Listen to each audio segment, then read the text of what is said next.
আসসালামু আলাইকুম everyone, welcome back to my channel with Kawsar Hossain. আপনারা সবাই কেমন আছেন? অবশ্যই আপনারা কমেন্টে জানাবেন। আজকে আমি আবারও আপনাদের সামনে আমার ভিডিও নিয়ে হাজির হলাম। আজকে আমি আপনাদের সামনে আরও 3টি ভাব নিয়ে কাজ করব। সেই 3টি ভাব হচ্ছে, number 1 is drive, number 2 is ride, number 2 is ring.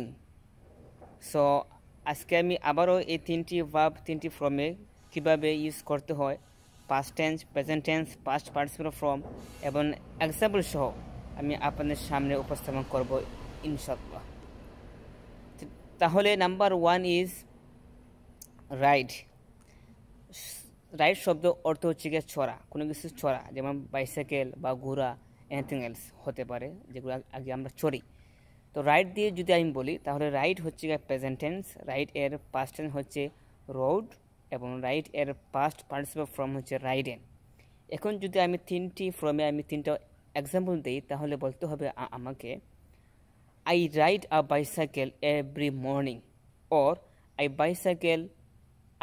Ride a bicycle every afternoon, or I ride a bicycle every afternoon on the road.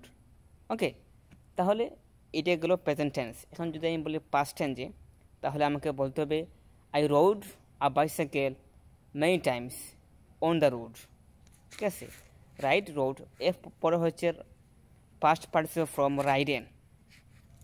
তাহলে আমাকে বলতে হবে I have রাইডেন a bicycle many times on the road.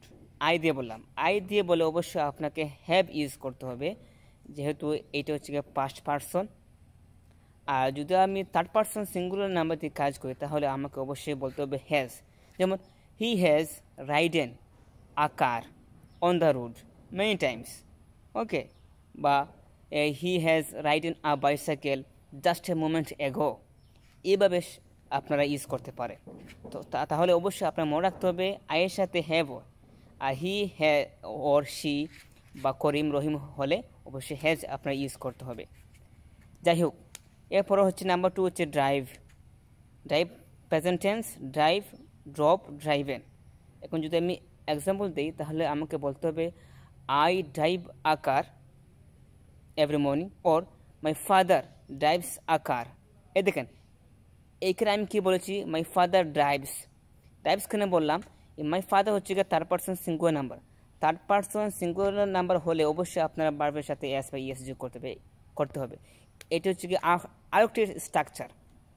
ইংলিশের মধ্যে অনেক ধরনের structure আছে। আসলে আপনারা ইনশাল্লাহ যদি আপনারা আমার সঙ্গে থাকেন, অবশ্যই আমি স্টেপ বাই স্টেপ আপনাদেরকে সেই সম্পর্কে ধারণা দিব, স্ট্রাকচার সম্পর্কে কীভাবে ইউজ করতে হয়। এদিকে আমি এখানে বললাম মাই ফাদার ড্রাইভস আকার। ড্রাইভস কেন বললাম?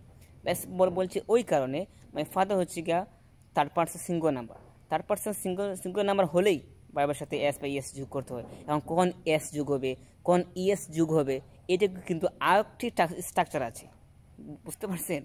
এইটা আরও স্ট্রাকচার আছে, যেমন S S, S H, E S x থাকলে এই সমস্ত ওয়ার্ড যদি কোনো ভার্বের সাথে ভার্বের শেষে থাকে, তাহলে অবশ্যই আপনার ইএস যোগ করতে হবে।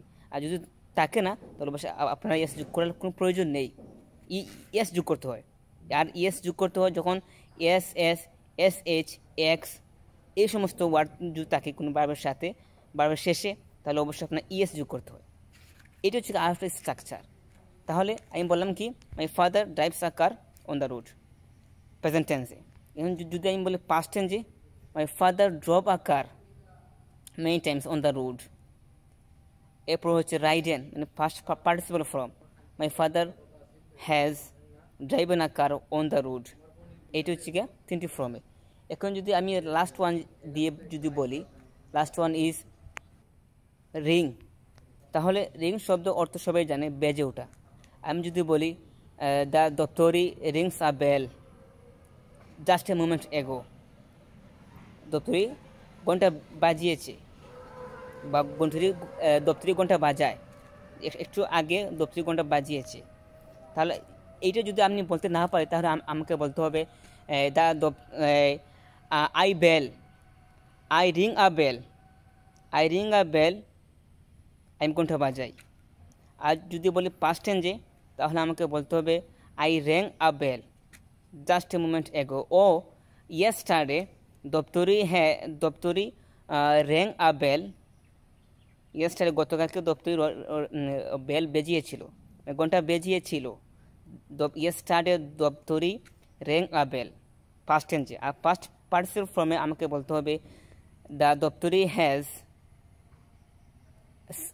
রাং rang ring rung rang, the daftari has rang a song rang a bell just a moment ago, or the dopteri has rang a bell। এইভাবে আমরা আসলে তিনটি বাক্যকে, তিনটি ওয়ার্ডকে, তিনটি এই রেগুলার ভার্ব আমরা ইউজ করতে পারি তিনটি ফর্মে। তাহলে অবশ্যই আপনারা এই তিনটি ভার্ব শিখবেন এবং প্র্যাকটিস করবেন যাতে ফ্লুয়েন্টলি আপনারা বলতে পারেন। আর আজকে আর নয়, আসলে আজকে ভিডিওটি একটু লম্বা হয়ে গেছে। আজকে এই পর্যন্ত, ভালো থাকেন, আসসালামু আলাইকুম।